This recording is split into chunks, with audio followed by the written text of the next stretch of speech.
Votre programme d'information avec l'UIL, l'Université internationale de Libreville, le fleuron de la formation universitaire en Afrique.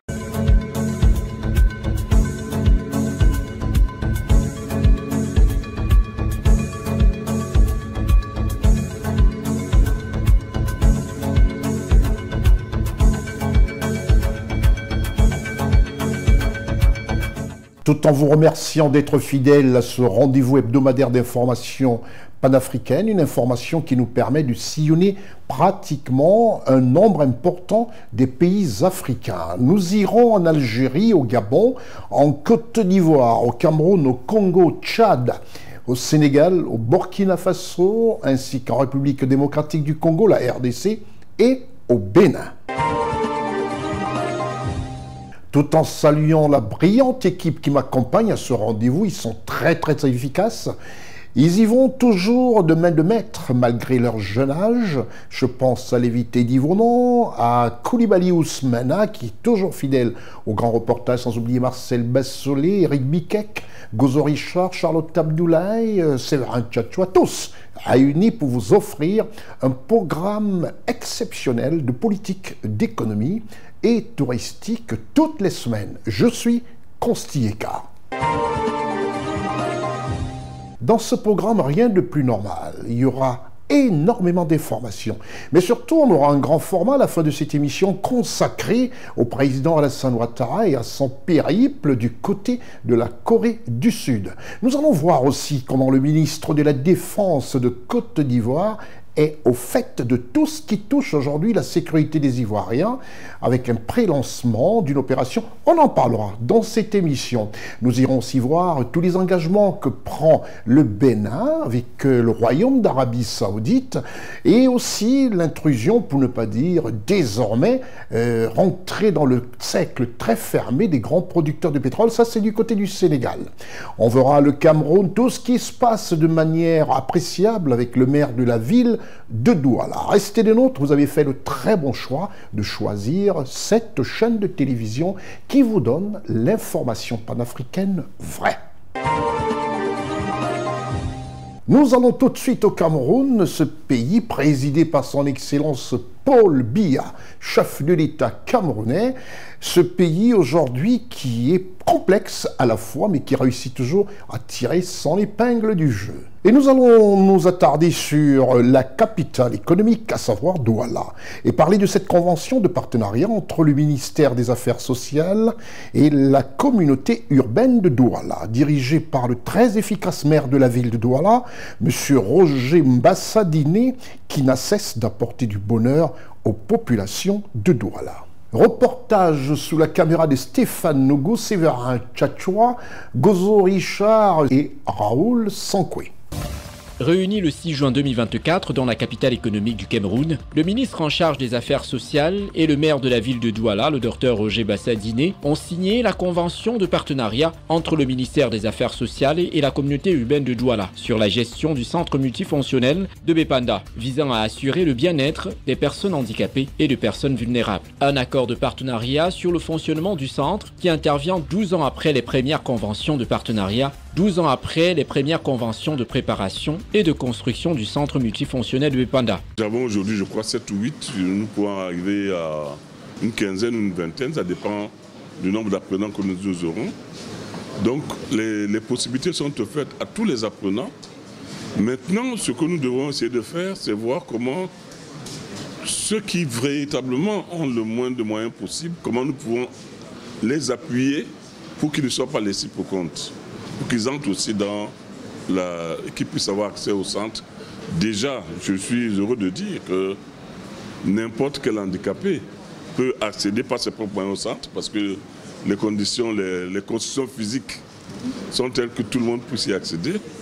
Maintenant, il faut que les conditions financières soient remplies et nous allons travailler ensemble pour offrir à une large palette de personnes handicapées la possibilité de suivre une formation dans le centre. Parce qu'en fait, ce que le centre fait, c'est une formation qui permet une meilleure insertion dans la vie sociale. La signature de cette nouvelle convention entre les deux administrations est l'aboutissement d'un long processus. Et le ministre en charge des Affaires sociales a dit toute sa gratitude à l'endroit de la communauté urbaine de Douala. C'est aussi l'occasion pour moi de témoigner toute mon appréciation à la communauté urbaine de Douala qui, à travers la signature de la convention objet de la présente cérémonie, apporte une contribution efficace et efficiente à la mise en œuvre de la politique sociale du gouvernement. Pour le maire de la ville, ce transfert de compétences va permettre à la communauté urbaine de Douala de s'engager pleinement afin de doubler le nombre de personnes vulnérables formées au centre multifonctionnel de Panda dans le but de garantir leur insertion socio-professionnelle. La mairie de la ville souhaite accompagner davantage les personnes vivant avec un handicap à travers des formations aux différents métiers. À travers cette convention de partenariat signée entre le ministère des Affaires sociales et la communauté urbaine de Douala, ce sont des conditions de vie des personnes handicapées qui se voient être améliorées et leur insertion socio-professionnelle garantie.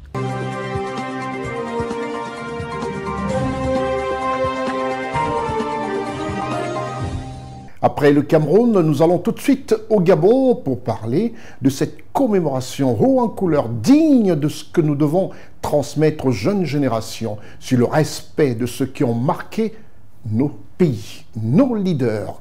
Comment savoir les honorer? Et c'est ce qu'a fait le président Brice Clotaire Oligui Nguema qui nécessite tout simplement un respect.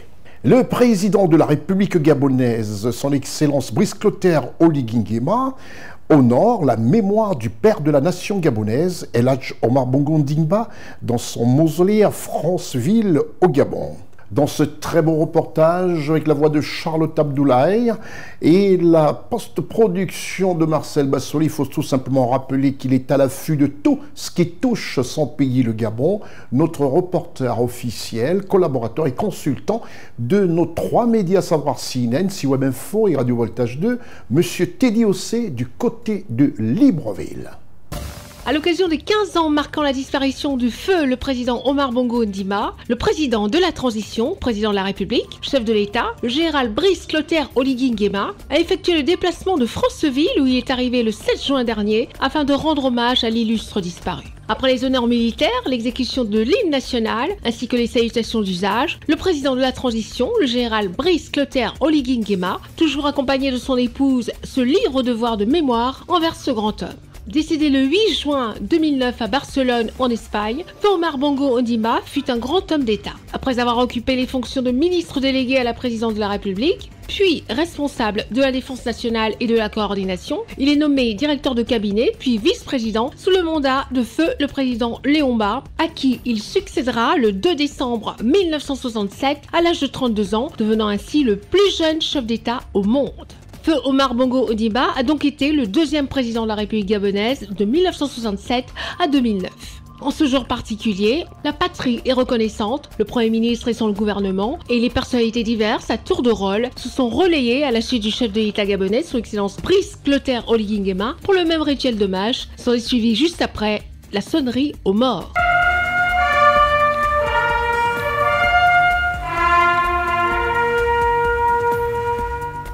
Omar Bongo Ondimba était reconnu comme étant le père de la nation, car attaché aux valeurs de la paix, d'unité, de dialogue et de tolérance qu'il prônait tant sur le plan national qu'au niveau de la sous-région Afrique centrale, mais aussi à travers tout le continent et au-delà. Valeur que l'homme d'exception qu'il fut a su transmettre au peuple gabonais. Il fut un médiateur incontournable dans de nombreux conflits régionaux. Feu Omar Bongo Ondimba a en effet œuvré pour le rétablissement de la paix dans plusieurs pays tels que la République centrafricaine, le Tchad, le Burundi, la Côte d'Ivoire, la République démocratique du Congo et la République du Congo, affectées par des guerres civiles et des conflits divers. Le recueillement et le dépôt de gerbes de fleurs au mausolée du défunt par le président de la transition, président de la République, chef de l'État, le général Brice Clotaire Oligui Nguema, l'hymne aux morts ainsi qu'un défilé militaire des troupes ont été les temps forts qui ont marqué et mis à terme cette cérémonie commémorative.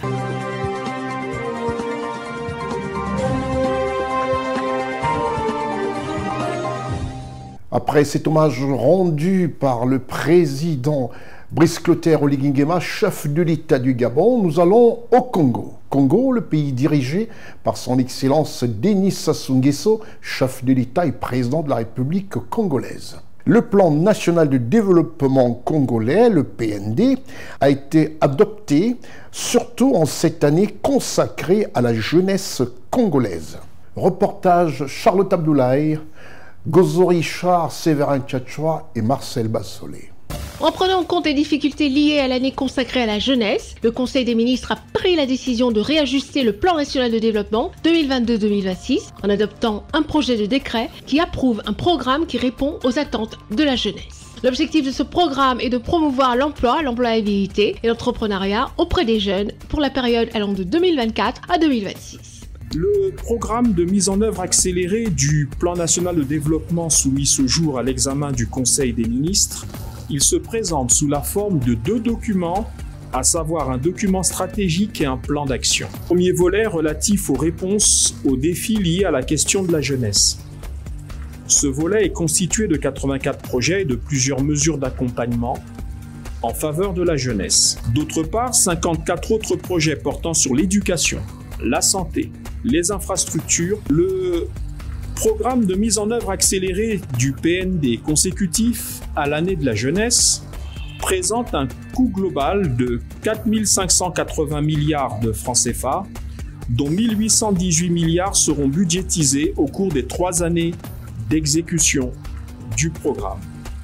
Le solde, soit 2 762 milliards, sera inscrit dans les lois de finances post-programme. Le Conseil des ministres du vendredi 7 juin 2024 a également planché sur les modalités de financement pour la mise en œuvre du programme projet. Pour la période 2024-2026, le coût du programme ProJeunes, établi à 1 818 milliards de francs CFA, est réparti ainsi qu'il suit. Financement immédiat, ou coût de la première année de mise en œuvre du plan, soit 266 milliards 747 millions de francs CFA.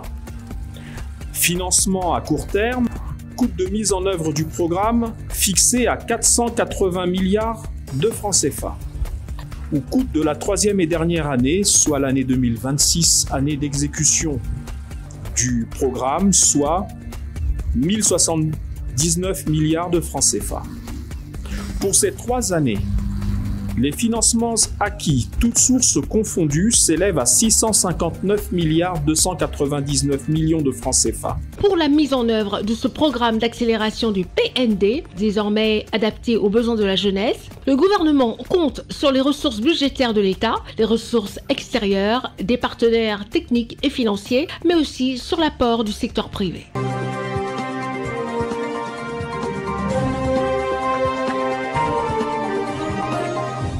Nous quittons le Congo pour la Côte d'Ivoire. En Côte d'Ivoire, l'étonnement d'ailleurs de toute ma jeune équipe qui est traditionnellement campée sur leurs écrans, leurs ordinateurs et travaillant pratiquement 17 heures par jour, ils se posent la question et sont arrivés souvent à me dire « Boss, mais tenez-vous, boss ne veut pas dire patron. Chez nous, boss veut dire un bosseur, puisqu'ils savent qu'ils sont la réplique de ce que fait leur supérieur hiérarchique que je suis. Ils sont arrivés à me poser la question, boss, où trouve-t-il des ressources énergétiques? Le président Alassane Ouattara pour être au four et au moulin. À peine a-t-il été en Corée du Sud que déjà rentré en Côte d'Ivoire, il assure énormément de choses, c'est-à-dire il est déjà dans des réunions ministérielles. On y reviendra pour le Conseil des ministres. Pour l'instant, nous allons en Côte d'Ivoire, nous allons parler des forces de défense. En Côte d'Ivoire, nous allons vous présenter, grâce à la caméra d'Ousmane Koulibaly, le pré-lancement du Salon international de l'intelligence artificielle, de la défense et de l'espace. Retenez que ce pré-lancement a été parrainé par le ministre d'État, ministre de la Défense de Côte d'Ivoire, M. Téné Birahim Ouattara. Reportage Lévite Eddy Vonan, Ousmane Koulibaly, Charlotte Abdoulaye, Marcel Bassolé. En tant que parrain, M. Téné Birahima Ouattara, ministre d'État et ministre de la Défense de Côte d'Ivoire, a participé le lundi 10 juin 2024 au Sofitel Ivoire à Abidjan, à la cérémonie de préouverture du Salon international de l'intelligence artificielle pour la défense et l'espace. La Côte d'Ivoire souhaite renforcer son positionnement en tant que leader régional grâce à la SIADE, en accord avec la vision du président de la République de Côte d'Ivoire, le chef suprême des armées, son Excellence Alassane Ouattara. Le Salon international de l'intelligence artificielle pour la défense et l'espace est un espace de collaboration entre des innovateurs, des experts, des décideurs et des étudiants, dans le but de bâtir et de promouvoir une Afrique qui se démarque grâce à ses avancées technologiques. SIAD 2024 et SIAD 2025 se veut être une plateforme dynamique et forger des partenariats stratégiques. Dans le but d'anticiper et de gérer les menaces, la Côte d'Ivoire se lance dans la conquête de l'espace à travers l'acquisition de satellites. Ces outils technologiques permettront de faire face aux défis de sécurité, d'agriculture, de santé, d'industrie et même financiers. Et ce que nous sommes en train de faire avec notre partenaire ivoirien SAAnalytics, c'est mettre en place un système de satellites qui amènera des images toutes les heures, ce qui représente une vraie révolution. Plus on a de satellites, plus on arrive au temps réel. Et pour nous, un système à temps réel, c'est de l'ordre de 20 petits satellites. Grâce au progrès, grâce à la miniaturisation, grâce à l'hybridation du digital. Face à un monde en perpétuel changement, nous devons voir comment l'intelligence artificielle peut nous aider à relever des défis auxquels nous faisons face, a déclaré M. Téné Birahima Ouattara, ministre d'État et ministre de la Défense de Côte d'Ivoire. Ce qui nous intéresse ici, c'est l'impact de l'utilisation de l'intelligence artificielle sur les différents secteurs d'activité. Aujourd'hui, l'intelligence artificielle est en passe de devenir un élément incontournable de gouvernance moderne, notamment dans les secteurs de la santé, de la fabrication industrielle, des services financiers et de la sécurité. Le Salon international de l'intelligence artificielle pour la défense et l'espace aura lieu en février 2025 au parc des expositions d'Abidjan.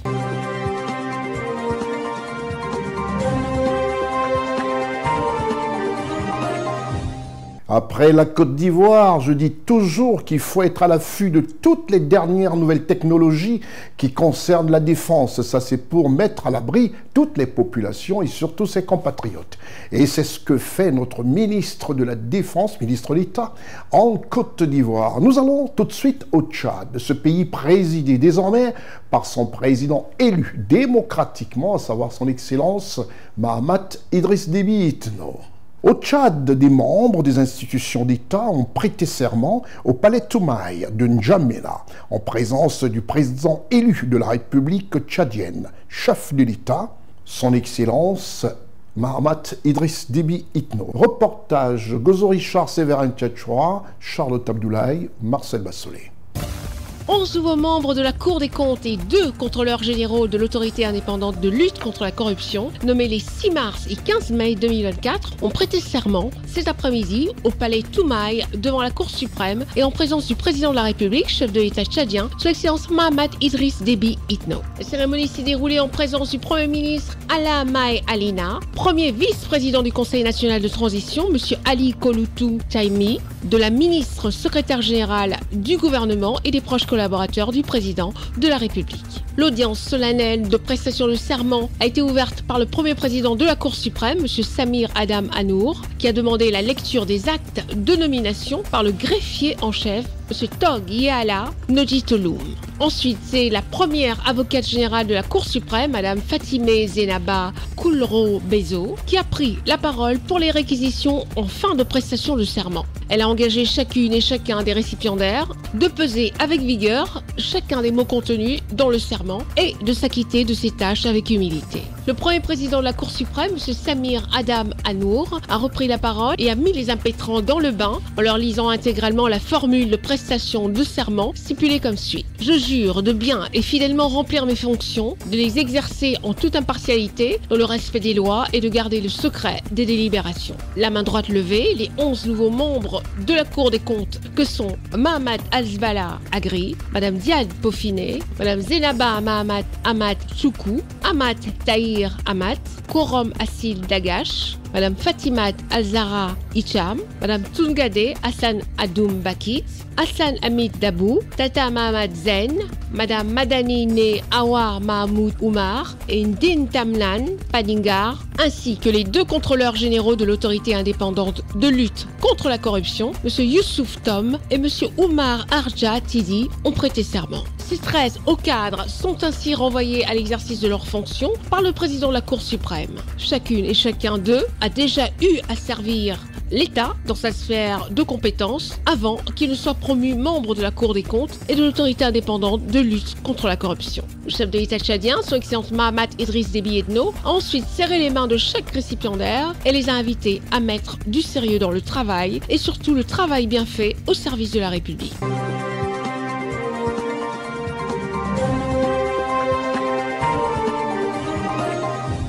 Après le Tchad et voir comment les choses se passent à merveille, une élection présidentielle, malgré quelques heures, mais tout se passe bien.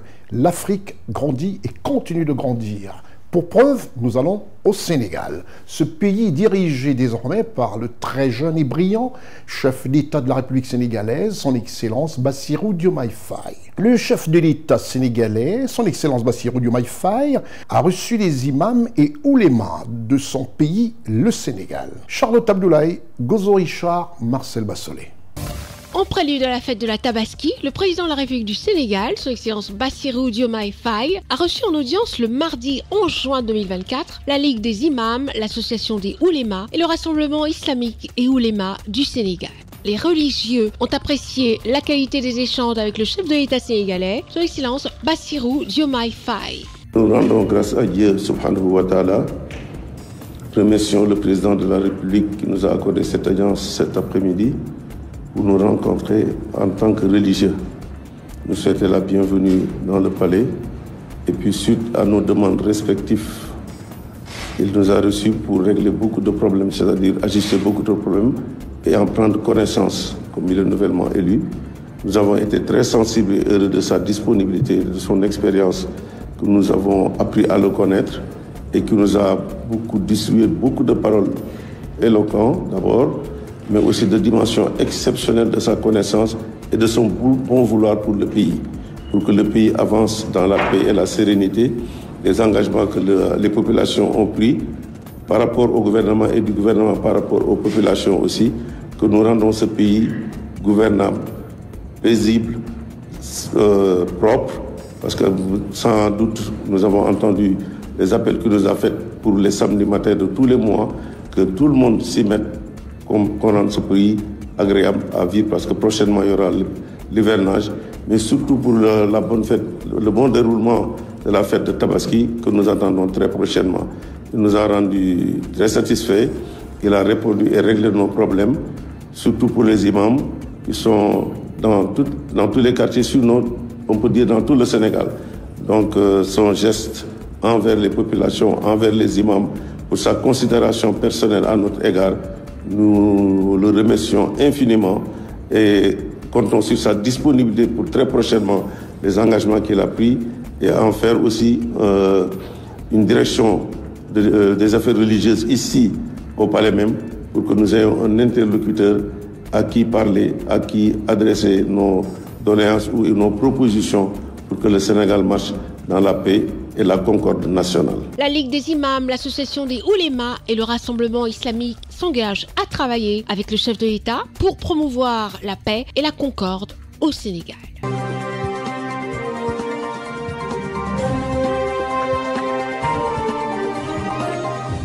Nous quittons le Sénégal pour l'Algérie, ce pays d'Afrique du Nord, présidé par son Excellence M. Abdelmadjid Tebboune, président de la République, chef de l'État d'Algérie. Peut-on dire que les Africains tissent leur toile tout doucement?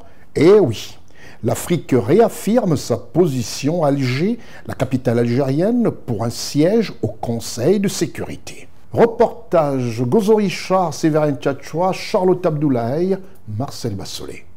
Reconnaître et réparer l'injustice historique subie par l'Afrique depuis la création du Conseil de sécurité des Nations Unies en janvier 1946 consiste à permettre la présence permanente des États africains dans cette instance de décision garante de la paix et de la sécurité internationale.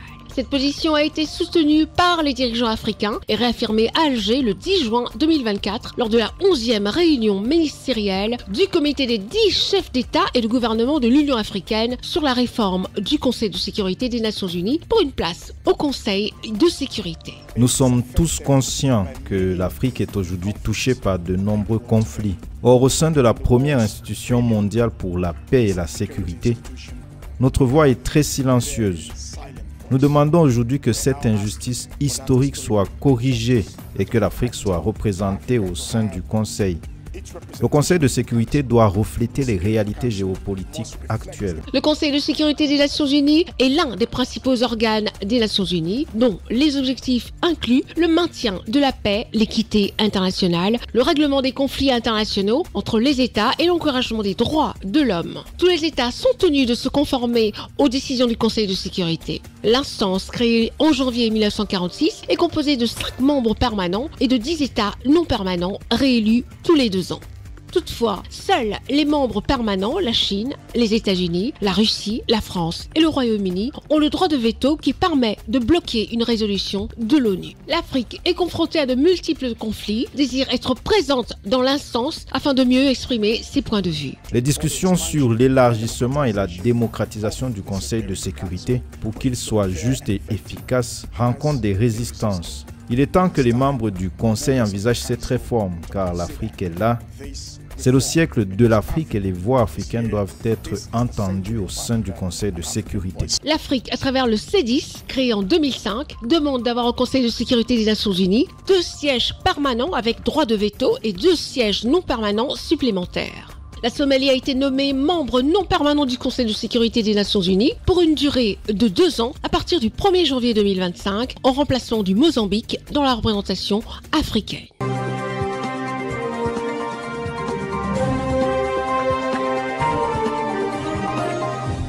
Après l'Algérie, ce pays d'Afrique du Nord, retour en Afrique de l'Ouest et nous allons nous attarder un tant soit peu dans le pays des hommes intègres, à savoir le Burkina Faso dirigé par le président de la République, chef de l'État, le capitaine Ibrahim Traoré. Un conseil des ministres s'est tenu le 12 juin 2024 à Ouagadougou avec des mesures fortes qui ont été prises selon les directives données par le chef de l'État burkinabé, le capitaine Ibrahim Traoré.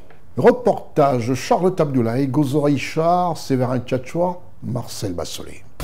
C'est fini les rémunérations des prestations particulières des employés de l'administration publique et des juges. Les 2 décrets relatifs ont été abrogés à ce rendez-vous hebdomadaire de l'exécutif burkinabé. Les directives données par le chef de l'État burkinabé, le capitaine Ibrahim Traoré, lors du séminaire gouvernemental du 23 mai 2024, se traduisent en actions concrètes. Ces directives se concentrent sur la satisfaction des besoins des populations et sur une gestion efficace des ressources publiques. Après plus de 10 ans de mise en œuvre, il s'est avéré que dans la mise en œuvre, il y avait beaucoup d'abus parce qu'il y avait des prestations qui relevaient justement des attributions des structures qui étaient donc rémunérées donc, à travers les rétributions prévues par les décrets. Après analyse, il a été jugé nécessaire d'abroger les décrets pour faire en sorte que les ressources publiques soient utilisées de façon judicieuse.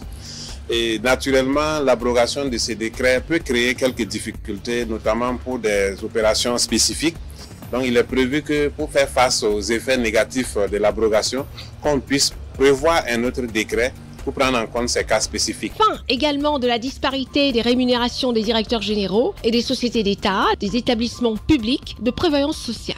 Dans ce Conseil des ministres du 12 juin 2024, un décret a été adopté dans cette optique au nom des départements responsables des petites et moyennes entreprises. Le gouvernement s'accorde un délai de 6 mois pour la mise en œuvre effective de ce décret. En fonction des entités, il y a des grilles salariales différenciées et il y a des pratiques qui créent des inéquités et qui crée des sources de frustration au sein du personnel. Et la fixation aussi de ces rémunérations sans référentiel général réel crée des risques en termes de soutenabilité financière pour ces sociétés. Et donc, ayant constaté toutes ces insuffisances, le Conseil a adopté à travers ces 2 décrets des référentiels et des modalités de fixation des rémunérations, non seulement pour les premiers responsables de ces sociétés d'État, mais aussi pour le personnel. Le chef de l'État a donné des instructions afin que les économies qui seront issues de l'adoption de ce nouveau référentiel de fixation des rémunérations au sein de ces entités qui sont des démembrements aussi de l'État puissent servir pour investir dans la réalisation d'infrastructures sociales de base dans le secteur donc, de la santé, de l'éducation, des enseignements, au profit donc de la population burkinabé. Au ministère de l'Énergie, des Mines et des Carrières, l'initiative du Burkina Faso pour atteindre l'indépendance énergétique est maintenant régie par un décret, une réglementation qui établit et définit les modalités de l'autoproduction de l'énergie renouvelable, des conditions d'accès au réseau électrique pour les autoproducteurs d'énergie renouvelable et les conditions de rachat de l'excédent d'énergie. En termes d'innovation, pour ce décret, il s'agira surtout de supprimer un certain nombre de taxes et de droits fixes qui ressortaient dans les décrets de 2019 et de 2020. Également, en termes d'innovation, il s'agira de passer, en termes de puissance, d'une puissance de 100 kW, telle que prévue par les textes de 2019 et 2020, à une puissance de 15 kW à travers ces décrets. Concrètement, ceux qui disposeront aujourd'hui d'une puissance installée de 15 kW seront éligibles pour pouvoir injecter les suppléments au niveau du réseau national interconnecté. Le Conseil des ministres a mis en place plusieurs mesures pour améliorer la gestion des finances publiques et favoriser l'autonomie énergétique. Le combat pour la souveraineté du Burkina Faso est en plein essor.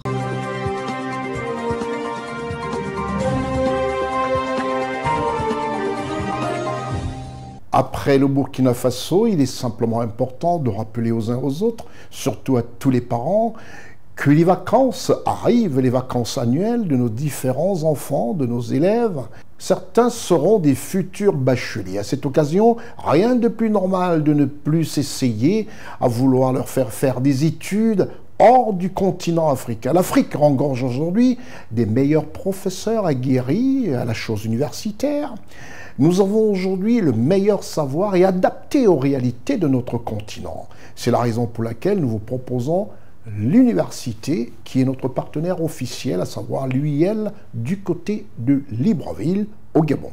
L'Université internationale de Libreville, reconnue d'utilité publique grâce à son partenariat avec l'État, est un établissement privé d'enseignement supérieur à vocation scientifique et technologique composé, entre autres, de l'École polytechnique de Libreville, de la Faculté de droit et des sciences politiques, de l'Institut international de recherche biomédicale et biotechnologie, de l'Institut supérieur de gestion et d'économie appliquée. Et sa toute nouvelle école de médecine et de pharmacie. Son ouverture sur le monde du fait de ses partenariats avec les prestigieuses universités et institutions internationales lui permettent de s'arrimer à plusieurs systèmes de formation et de délivrer des diplômes reconnus. DUT, licence, ingénieur, master recherche et professionnel, exécutive MBA, doctorat. Venez vous former à l'exécutive MBA de l'UQAM Canada au métier de l'économie, gestion, du droit et de la science politique de l'industrie médicale et pharmaceutique. Devenez technicien supérieur ou ingénieur à l'Université internationale de Libreville, le fleuron de la formation universitaire en Afrique.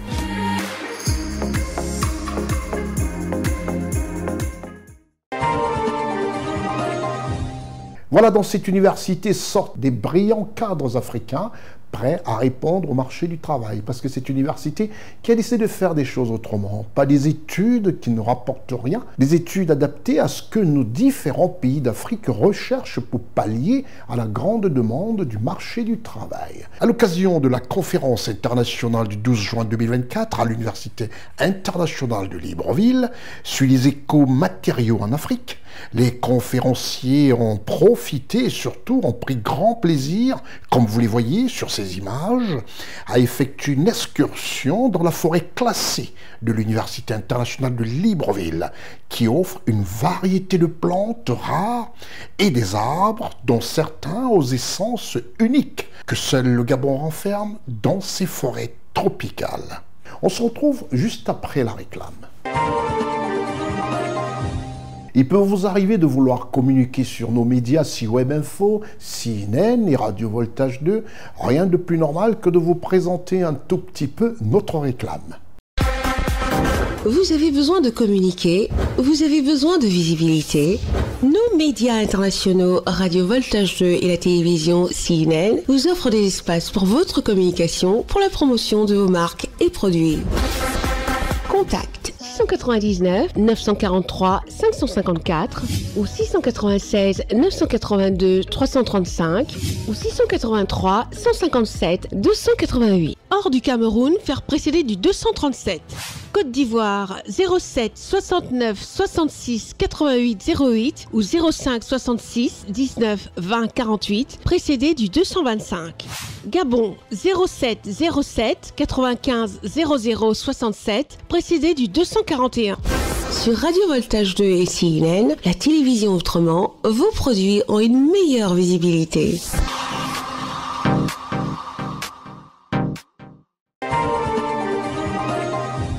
Après cette réclame qui vous donne tout de suite tous les contacts de nos différents médias, nous allons parler de la Côte d'Ivoire. Eh oui, je vous disais tantôt que ma jeune équipe me posait une question indiscrète en me disant comment fait-il? Comment fait le président Alassane Ouattara? D'où tire-t-il l'énergie? Ayant fait un long voyage jusqu'en Corée du Sud, un séjour qui lui a pris autant de temps, arrivé en Côte d'Ivoire, son pays, même pas 2 à 3 jours, il est présent pour un conseil des ministres acharné. Le président ne parle pas beaucoup, le président pose des actes et veut voir les populations ivoiriennes, à savoir ses compatriotes, émerger de façon respectable dans le concert des nations. Nous allons vous parler de ce Conseil des ministres en Côte d'Ivoire et à Abidjan. Le Conseil des ministres du gouvernement Robert Begré-Mambé s'est tenu le mercredi 12 juin 2024 dans la salle des pas perdus de la présidence de la République de Côte d'Ivoire. Et malgré son long périple, comme je le disais tantôt, en France et en Corée du Sud, son Excellence Alassane Ouattara, chef de l'État, président de la République de Côte d'Ivoire, a présidé lui-même, comme à l'accoutumée, ce Conseil des ministres. Reportage, comme toujours, notre reporter officiel depuis la présidence de la République de Côte d'Ivoire, Ousmane Koulibaly, assisté de Lévité Divonon, dans la post-production, comme c'est de coutume, Marcel Bassolé et la voix de Constant Rica. Le Conseil des ministres du gouvernement de la République de Côte d'Ivoire s'est tenu le mercredi 12 juin 2024 à partir de 11h au palais présidentiel avec des ministres heureux de se retrouver et savoir le développement de la Côte d'Ivoire en marche dans un climat de paix et de la poursuite, chacun dans son ministère de tutelle, du développement de la Côte d'Ivoire pour le bonheur de leurs compatriotes ivoiriens et des populations vivant en République de Côte d'Ivoire. Il faut noter que ce Conseil de ministres se tient sur fond de retour d'une forte délégation gouvernementale aux côtés du président de la République, son Excellence Alassane Ouattara, chef de l'État, de retour du sommet fructueux Corée du Sud-Afrique. Et pas de repos. Il faut respecter l'agenda gouvernemental en tenant le Conseil des ministres, présidé par son Excellence Alassane Ouattara, chef de l'État de Côte d'Ivoire. C'est ainsi qu'à 11h, dès l'arrivée dans la salle des pas perdus, le président de la République, dans son respect traditionnel des salutations de membres du gouvernement, prend place dans la salle des pas perdus pour ce Conseil des ministres aux 23 points, 18 mesures générales, 4 projets de loi et ordonnances, 14 projets de décrets et mesures individuelles, ainsi que 5 communications vont rythmer le Conseil des ministres. Au sujet des mesures générales et au titre de la justice et des droits de l'homme, le Conseil a adopté 2 projets de loi. Le premier détermine les procédures applicables aux contentieux relatifs au bail à usage d'habitation et à l'exécution des décisions d'expulsion d'un immeuble. Le deuxième projet de loi modifie l'article 4 de la loi du 11 mars 2022 portant création, compétences, organisation et fonctionnement du pôle pénal économique et financier, une juridiction spécialisée dans la répression de la délinquance économique et financière avec des relents transnationaux. Au titre du ministère de l'Intérieur et de la Sécurité en liaison avec les ministères concernés. Le Conseil a adopté une ordonnance relative aux organisations de la société civile ainsi que le projet de loi de ratification y afférent. Au titre du ministère du Commerce et de l'Industrie. Le Conseil a adopté un projet de loi fixant les règles applicables aux zones industrielles et aux terrains destinés à l'exercice de l'activité industrielle. Toujours dans le cadre des mesures générales, 14 projets examinés et adoptés au cours du Conseil des ministres. Au titre du ministère d'État, ministère de la Défense, en liaison avec les ministères concernés. Le Conseil a adopté un décret portant création, attribution, composition et fonctionnement de la Commission pour l'interdiction des armes de destruction massive. Au titre du ministère de l'Économie, du Plan et du Développement, en liaison avec les ministères concernés. Le Conseil a adopté 4 décrets, dont le décret portant dissolution de l'Institut national de la statistique, INS en abrégé, le décret portant création, attribution, organisation et fonctionnement de l'agence d'exécution dénommée Agence nationale de la statistique, le décret portant création, organisation et fonctionnement du Fonds national de développement de la statistique, en abrégé FNDS, et le décret portant création, attribution, composition, organisation et fonctionnement du Conseil national de la statistique, en abrégé CNStat. Le Conseil a adopté un décret portant attribution, organisation et fonctionnement de l'École nationale supérieure des statistiques et d'économie appliquée, l'ENSEA. Au titre du ministère de la Justice et des Droits de l'Homme, en liaison avec le ministère des Finances et du Budget. Le Conseil a adopté 2 décrets. Le premier, portant attribution, organisation et fonctionnement de la Commission nationale de contrôle des mandataires judiciaires, et le deuxième, portant barème de rémunération des mandataires judiciaires. Au titre du ministère des Affaires étrangères, de l'intégration africaine et des Ivoiriens de l'extérieur, en liaison avec les ministères concernés. Le Conseil a adopté 3 décrets, à savoir un décret portant ratification de l'accord de prêt d'un montant total de 45 millions d'euros, soit 29 milliards 518 65 000, conclu le 2 avril 2024 entre la Banque africaine de développement, la BAD donc, agissant à titre d'administrateur du Fonds spécial Africa Growing Together Fund, AGTF, et la République de Côte d'Ivoire en vue du financement du programme de diversification, accélération industrielle, compétitivité et emploi.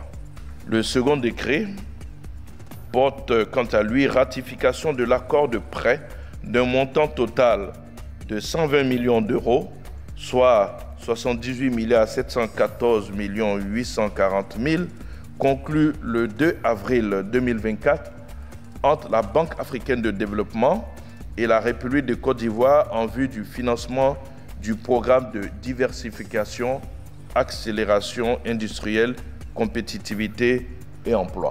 Le troisième décret adopté par le Conseil concerne la ratification de l'accord de prêt d'un montant de 22 300 millions, conclu le 11 avril 2024 entre la Banque ouest-africaine de développement, donc la BOAD, et la République de Côte d'Ivoire en vue du financement partiel du projet d'alimentation en eau potable de la ville d'Abidjan par la construction d'une usine de traitement de 150 000 m3 jour sur la lagune Adjien et d'un réseau de distribution associé. Au titre du ministère des Transports, en liaison avec les ministères concernés. Le Conseil a adopté un décret portant institution, organisation et fonctionnement du programme national de sécurité de l'aviation civile en vue de renforcer la sécurité aérienne et d'améliorer de façon proactive et continue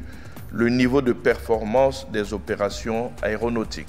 au titre du ministère du Commerce et de l'Industrie, en liaison avec les ministères concernés. Le Conseil a adopté un décret portant institution de la carte de commerçant, et ce, dans le cadre de la politique de formalisation et de la modernisation du secteur du commerce initiée par le gouvernement. Des mesures individuelles ont été abordées par le Conseil des ministres. Au sujet des communications adoptées, au titre du Premier ministre, chef du gouvernement, ministre des Sports et du cadre de vie. Le Conseil a adopté une communication relative à l'adoption de la politique nationale de gestion intégrée des frontières de la Côte d'Ivoire et son plan d'action. Au titre du ministère des Finances et du Budget, en liaison avec le ministère de l'Économie, du Plan et du Développement. Le Conseil a adopté une communication relative au document de programmation budgétaire et économique pluriannuel 2025-2027. Au titre du ministère de la Santé, de l'Hygiène publique et de la couverture maladie universelle et en liaison avec les ministères concernés. Le Conseil a adopté une communication relative à la présentation du plan national multisectoriel de nutrition 2024-2027.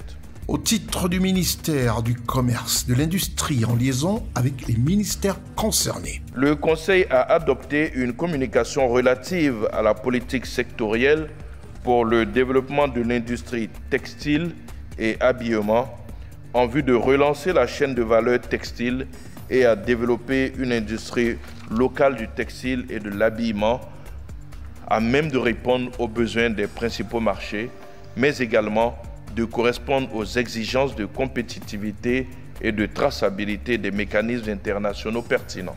Au titre du ministère des Eaux et Forêts, le Conseil a adopté une communication relative à la stratégie nationale de lutte contre la criminalité liée aux espèces sauvages. Aucun point de divers n'a été abordé lors de ce Conseil des ministres. Le ministre de la Communication, porte-parole du gouvernement, s'est prêté aux questions de la presse locale et internationale et y a apporté des réponses adéquates. CNN, la télévision autrement, était là. Prochain Conseil des ministres, le 26 juin 2024.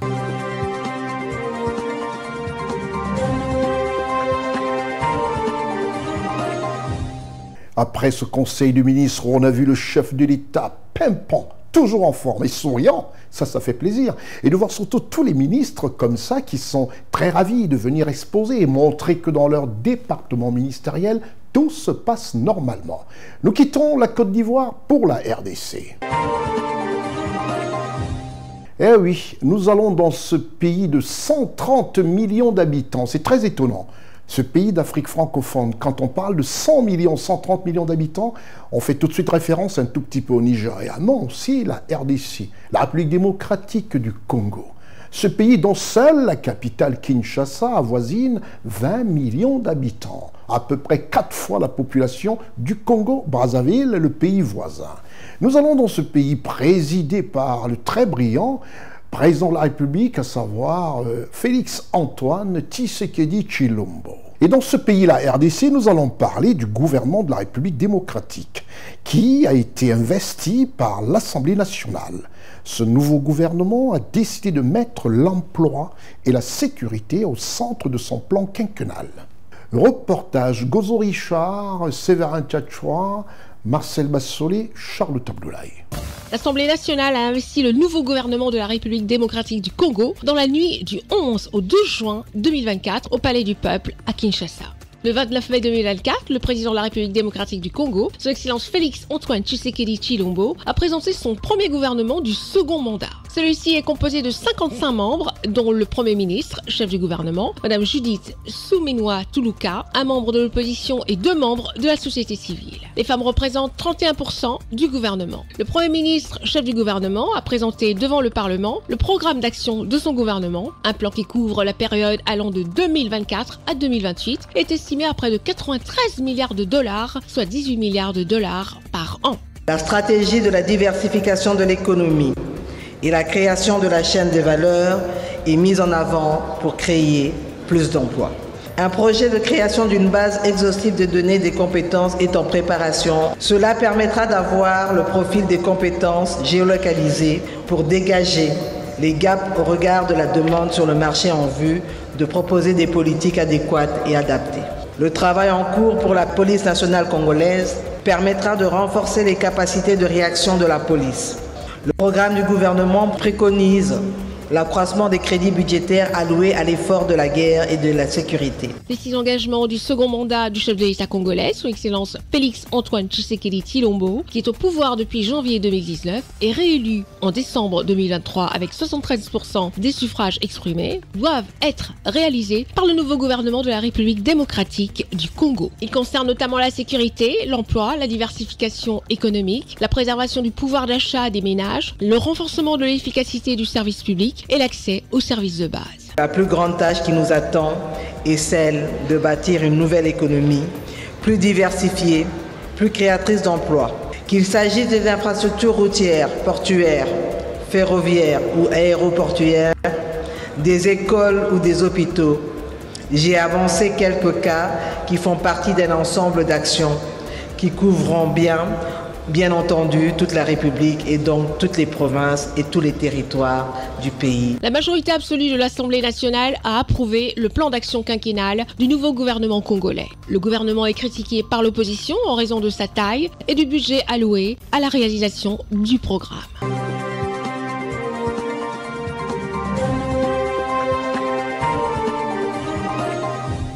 Après la République démocratique du Congo, un petit saut de l'Afrique centrale, de l'Afrique de l'Ouest, nous allons parler du Bénin, présidé par son Excellence Patrice Talon, un chef d'État aguerri à l'économie et qui sait exactement où amener son pays. La preuve, l'explosion économique, pour ne pas dire le bien-être des populations béninoises, se traduisent par la politique appliquée par le chef de l'État de la République du Bénin. Et dans ce pays, présidé par son Excellence Patrice Talon, il faut noter qu'il a signé avec le Royaume d'Arabie Saoudite un mémorandum d'entente le lundi 10 juin 2024. Ceci pour le bonheur des peuples béninois et aussi ceux environnants, parce que dès qu'un pays explose, se comporte à merveille, c'est les autres aussi qui en profitent. Et ainsi, l'Afrique reste gagnante grâce à ses leaders qui ont aujourd'hui une vision exacte de ce que veulent leur population. Reportage, Gozo Richard, Charlotte Abdoulaye, Séverin Tchatchoua, Marcel Bassolé. Le Royaume d'Arabie Saoudite est depuis les années 70 un partenaire important du Bénin à travers des financements du Fonds saoudien pour le développement, mais aussi la Banque islamique de développement. Le ministre des Affaires étrangères Olusegun Adiadi Bakari et le vice-ministre saoudien de l'investissement, M. Ibrahim Al-Moubarak, ont procédé le lundi 10 juin 2024 à la signature d'un mémorandum d'entente sur la coopération en matière de promotion des investissements directs. C'est à la salle Fleuve Jaune du ministère en présence d'une délégation saoudienne et des cadres du ministère des Affaires étrangères. Le mémorandum signé entre le Bénin et le Royaume d'Arabie Saoudite permet aux parties d'encourager les investissements de leurs citoyens et de leurs entreprises dans les deux pays, conformément à leurs législations respectives. Les parties coopèrent dans des domaines tels que l'échange d'informations statistiques relatives aux investissements et aux opportunités commerciales disponibles et l'échange de lois et de réglementations relatives aux possibilités d'investissement direct ainsi qu'à l'amélioration du climat d'investissement dans les deux pays. L'accord prévoit l'organisation d'expositions, d'ateliers, de conférences et d'autres événements visant à développer la coopération dans le domaine de l'investissement et encourager l'échange de visites et d'expertise. Il érige ainsi 3 piliers indispensables pour susciter la confiance des investisseurs: la sécurité, la prévisibilité et la transparence. Au cours de la cérémonie de signature, le ministre des Affaires étrangères, M. Olusegun Adiadi Bakari, et le vice-ministre saoudien de l'investissement, M. Ibrahim Al-Moubarak, ont salué la volonté commune du Bénin et du Royaume d'Arabie Saoudite, portée par le président Patrice Talon et son Altesse royale Salman Ben Abdelaziz Al Saoud, à accroître les investissements dans leurs pays respectifs. Le président Patrice Talon et le prince Mohamed Ben Salman partagent la même vision, monde multilatéral dans lequel l'Arabie Saoudite a un rôle essentiel à jouer pour la stabilité du monde, mais aussi pour le bon fonctionnement des institutions internationales.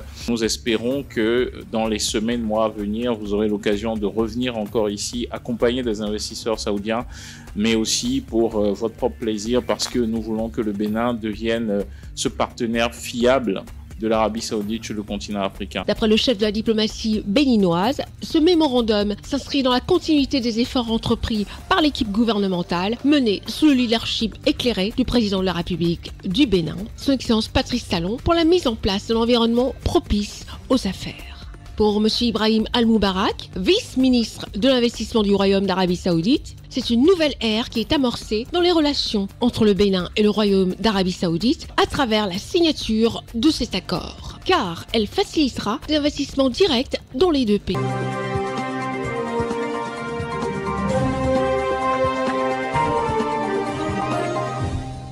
Après le Bénin, nous faisons un petit tour du côté du Sénégal. Je disais tantôt, le Sénégal est enfin rentré dans le cercle très fermé des pays producteurs de pétrole. Effectivement, le président Macky Sall avait ouvert ses vannes, c'est une belle chose. Ils sont arrivés, surtout lui, avec son Premier ministre, je parle du président de la République du Sénégal, M. Bassirou Diomaye Faye, est arrivé et désormais, c'est fait. Le Sénégal rentre dans le cercle très fermé des pays producteurs de pétrole. Reportage, Charlotte Abdoulaye Gozori-Chouard, Séverin Tchatchoua, Marcel Basselet. Le Sénégal a intégré le cercle des pays producteurs de pétrole le mardi 11 juin 2024. La compagnie australienne Woodside Energy a annoncé ce jour la première extraction du champ de Sangomar, situé à une centaine de kilomètres de Dakar, au large des côtes sénégalaises, en collaboration avec la société de pétrole du Sénégal, Petrosen. Aujourd'hui marque une date historique pour le Sénégal qui voit la mise en œuvre de son premier projet pétrolier offshore. La première étape du développement du champ Sangomar porte le nom de Léopold Sédar Senghor, avec des revenus estimés par Petrosen à plus d'1 milliard d'euros par an, soit environ 700 milliards de francs CFA par an, sur une période de 30 ans. Le but de la première phase de production du champ offshore de Sangomar est d'atteindre une production quotidienne de 100 000 barils, ce qui permettra de produire du gaz et du pétrole au Sénégal pour l'exportation et la consommation domestique. Elle va accélérer la transformation de l'économie du Sénégal, dont la croissance en 2024 est anticipée à 8,8%. Le chef de l'État sénégalais, son Excellence Bassirou Diomaye Faye, et le Premier ministre M. Ousmane Sonko ont réaffirmé leur volonté d'honorer leur contrat. Le Sénégal partage avec la Mauritanie le projet gazier Grand Tortue Améine GTA, un autre projet énergétique majeur développé par British Petroleum et Cosmos Energy. Il est prévu de produire 2,5 millions de tonnes de gaz naturel liquéfié par an et devrait commencer avant la fin de 2024.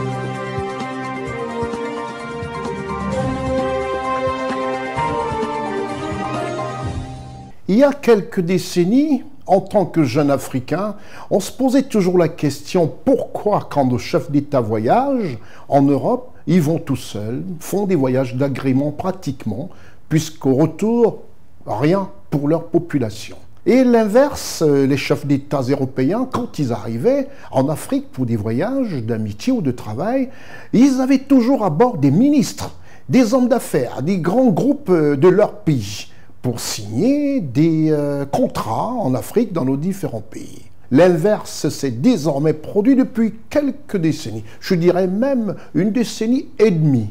Et on va parler dans notre grand format du président de la République de Côte d'Ivoire qui, à chacun de ses voyages de travail, met un point d'orgue, un accent sur la rentabilité du peuple ivoirien, à savoir ses compatriotes, qui sont d'abord les premiers à qui il pense pour tout voyage. Et ça a été l'occasion en Corée du Sud, où le président a décidé de participer à ce sommet Corée du Sud-Afrique. Et ce sommet a été très fructueux. C'est l'objet de notre grand format. Et comme je disais, ce grand format est consacré au périple du président de la République de Côte d'Ivoire, son Excellence Alassane Ouattara, qui de retour de ce périple et de ce grand sommet en Corée du Sud a fait un point. D'abord aux membres du gouvernement Il est bien vrai qu'une forte délégation de ministres et des personnalités ivoiriennes l'accompagnaient et ont bouclé de nombreuses affaires dans ce pays pour le bonheur des Ivoiriens. Mais il a tenu à s'exprimer à tous les autres membres du gouvernement et aux populations ivoiriennes. CNN et CWeb Info se font la trompette de ce rendu du séjour du président de la République, son Excellence Alassane Ouattara, chef de l'État de Côte d'Ivoire, président de la République de ce très beau pays. Regardez cette Côte d'Ivoire en image. Voilà, un pays qui depuis une décennie et demie a changé complètement de vue, a changé complètement dans l'esprit, est devenu un pays hyper attrayant, comme ces images l'approuvent. Voici le grand format de notre émission constituée Kaorik News, grâce à la caméra d'Ousmane Koulibaly, reporter spécial et officiel, et assisté de Lévite Elie Vonan.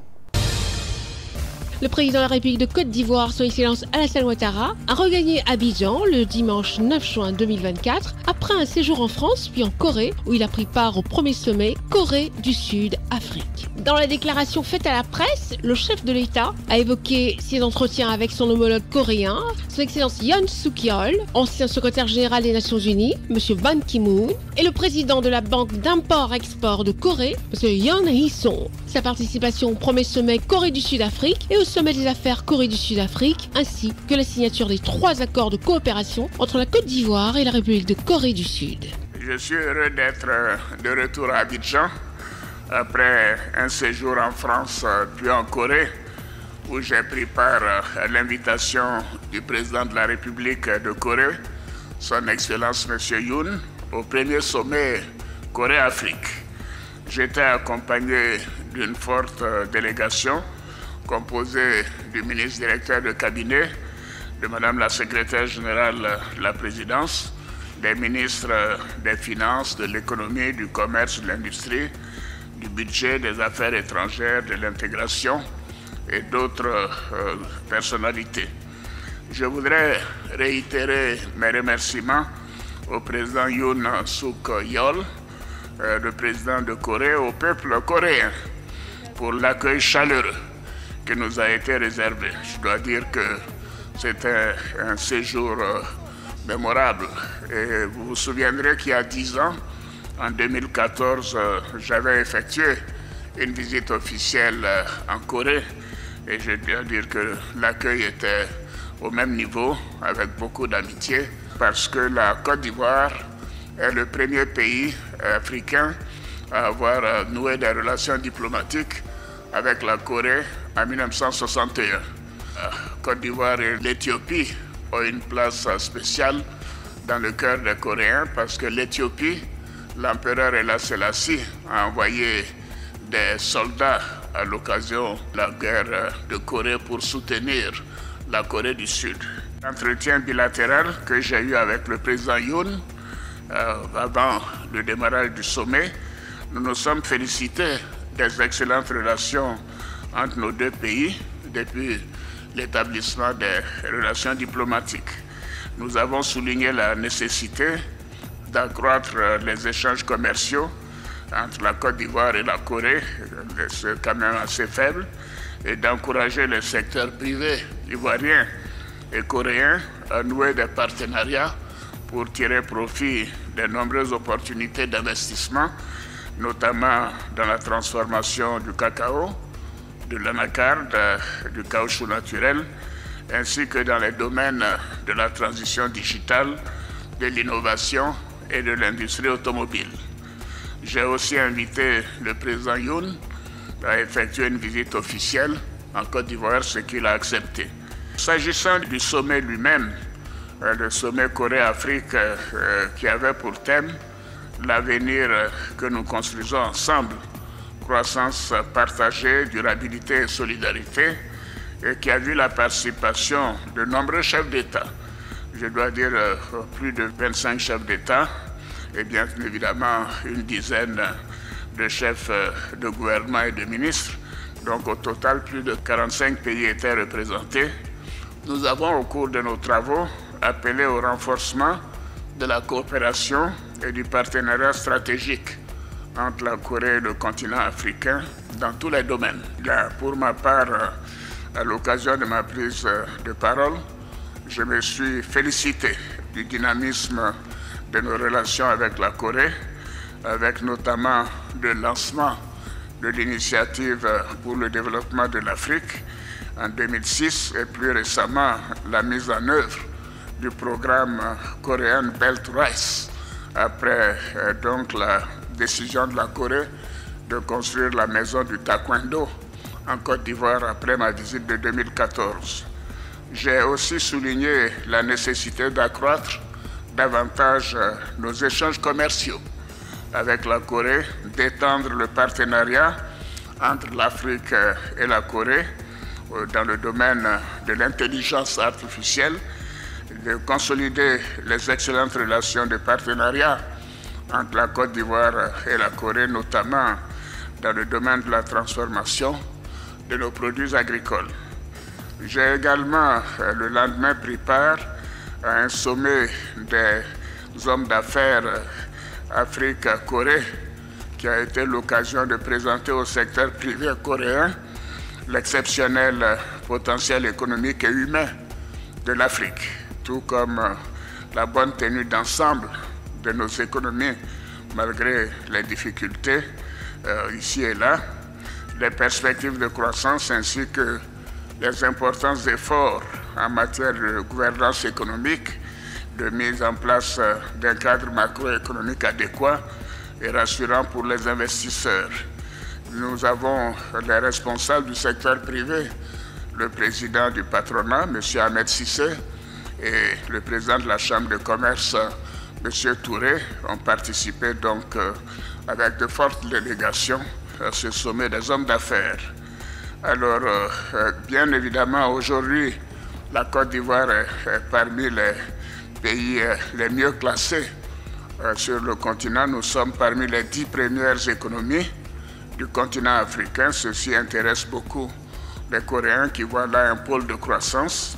J'ai donc encouragé les entreprises coréennes à investir dans notre pays où elles bénéficieront non seulement de sécurité, aussi bien la sécurité des biens et des personnes, mais également elles bénéficieront d'infrastructures de qualité et d'un vaste marché de consommation qui comprend les 8 pays de l'Union monétaire ouest-africaine, c'est-à-dire plus de 140 millions de consommateurs. Évidemment, tout le monde sait que l'environnement des affaires est particulièrement attractif en Côte d'Ivoire et que le climat socio-politique est stable et apaisé. Alors, durant mon séjour en Corée, j'ai également échangé avec l'ancien secrétaire général des Nations Unies, M. Ban Ki-moon, sur la situation en Côte d'Ivoire, ainsi que sur les perspectives de coopération entre la Fondation Ban Ki-moon et notre pays. C'était donc un moment important, avec beaucoup d'émotion. Je lui ai à nouveau rendu un vibrant hommage pour son importante contribution au retour de la paix dans notre pays.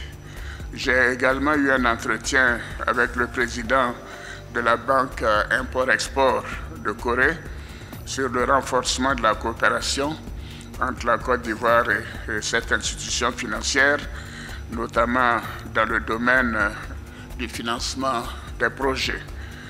Je dois terminer en remerciant à nouveau les autorités de Corée, à commencer par le président Yoon, pour l'hospitalité du peuple coréen. Et je dois dire que ce premier sommet Corée-Afrique a été un grand succès, non seulement pour toute l'Afrique, mais également pour notre pays. Il a par la même occasion signé des accords de coopération avec la République de Corée, un sur l'exemption de visa pour les détenteurs de passeports diplomatiques officiels et de service, un deuxième accord cadre relatif au Fonds de coopération pour le développement économique pour les années 2024 à 2028, signé par Madame la ministre Kaba Nyale pour un montant d'1 milliard de dollars, et l'établissement d'un cadre pour la promotion du commerce et des investissements. Le président de la République a salué la tenue de ce premier sommet Corée du Sud-Afrique qui a été un grand succès, non seulement pour toute l'Afrique, mais également pour la Côte d'Ivoire. La Côte d'Ivoire qui, par la même occasion, a signé 3 accords de coopération avec la République de Corée du Sud sur l'exemption de visa pour les détenteurs de passeports diplomatiques, officiels et de services, sur le Fonds de coopération pour le développement économique pour les années 2024 à 2028 et sur l'établissement d'un cadre pour la promotion du commerce et des investissements.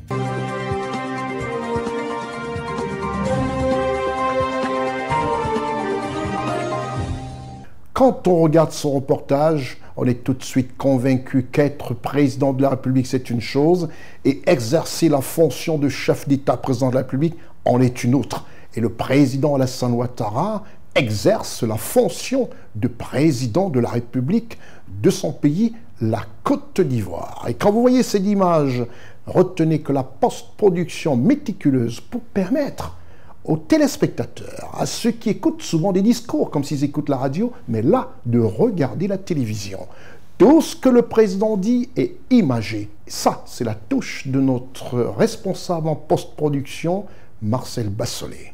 C'était votre programme d'information avec l'UIL, l'Université internationale de Libreville, le fleuron de la formation universitaire en Afrique. Tout en vous rappelant que vous pouvez toujours continuer à regarder ce programme sur les www.cnntv.ci et allez aussi, si vous n'avez pas pu suivre en direct ce programme, allez sur la page siwebinfo.net, www.siwebinfo.net et cliquez sur la partie replay. Et vous pouvez suivre non-stop toutes les informations grâce aussi comme ça à la programmation de Lévite et d'Yvonan. Vous avez besoin de communiquer, vous avez besoin de visibilité. Nos médias internationaux, Radio Voltage 2 et la télévision CNN vous offrent des espaces pour votre communication, pour la promotion de vos marques et produits. Contact 699 943 554 ou 696 982 335 ou 683 157 288. Hors du Cameroun, faire précéder du 237. Côte d'Ivoire 07 69 66 88 08 ou 05 66 19 20 48 précédé du 225. Gabon 07 07 95 00 67 précédé du 241. Sur Radio Voltage 2 et CNN, la télévision autrement, vos produits ont une meilleure visibilité. Et oui, ils ne le savaient pas. Ils l'apprennent à l'instant comme vous. Toute l'équipe de production de cette émission à partir du 1er juillet sera en vacances pour 2 mois. L'émission sera en best-of. On vous proposera pendant 2 mois les vacances, c'est normal, il faudrait qu'on ait un peu de repos. Le meilleur moment de l'émission avec des belles tournées, des beaux reportages sur nos chefs d'État, nos leaders. L'équipe sera en vacances à partir du 1er juillet. Pour l'instant, nous vous disons tout simplement de rester scotché sur votre petit écran et on vous donne rendez-vous au prochain numéro. Je suis Constieka. Au revoir.